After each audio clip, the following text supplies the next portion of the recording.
Jeremiah 26 Good News Translation Bible text and audio. One soon after Jehoiakim son of Josiah became king of Judah.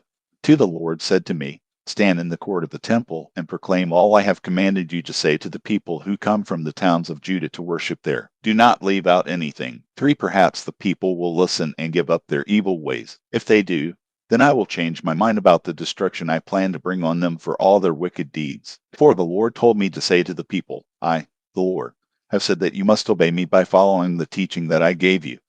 5 And by paying attention to the words of my servants, the prophets, whom I have kept on sending to you. You have never obeyed what they said. 6 If you continue to disobey, then I will do to this temple what I did to Shiloh, and all the nations of the world will use the name of the city as a curse. 7 The priests, the prophets, and all the people heard me saying these things in the temple. 8 And as soon as I had finished all that the Lord had commanded me to speak, they grabbed me and shouted, You ought to be killed for this. 9 Why have you said in the Lord's name that this temple will become like Shiloh, and that the city will be destroyed, and no one will live in it? Then the people crowded around me. 10 When the leaders of Judah heard what had happened, they hurried from the royal palace to the temple and took their places at the new gate. 11 Then the priests and the prophets said to the leaders and to the people, This man deserves to be sentenced to death because he has spoken against our city. You heard him with your own ears. 12 Then I said, The Lord sent me to proclaim everything that you heard me say against this temple and against the city. 13 You must change the way you are living and the things you are doing, and must obey the Lord your God.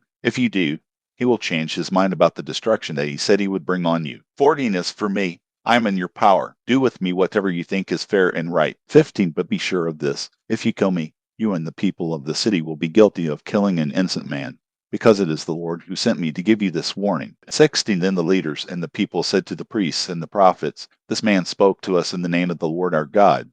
He should not be put to death. 17 After that, some of the elders stood up and said to the people who had gathered, 18 When Hezekiah was king of Judah, the prophet Micah of Morsheth told all the people that the Lord Almighty had said, Zion will be plowed like a field, Jerusalem will become a pile of ruins, and the temple hill will become a forest. 19 King Hezekiah and the people of Judah did not put Micah to death. Instead, Hezekiah honored the Lord and tried to win his favor, and the Lord changed his mind about the disaster that he said he would bring on them. Now we are about to bring a terrible disaster on ourselves. 20 There was another man, Uriah son of Shemaiah from Kiriath-Jearim, who spoke in the name of the Lord against the city and nation just as Jeremiah did. 21 When King Jehoiakim and his soldiers and officials heard what Uriah had said, the king tried to have him killed, but Uriah heard about it.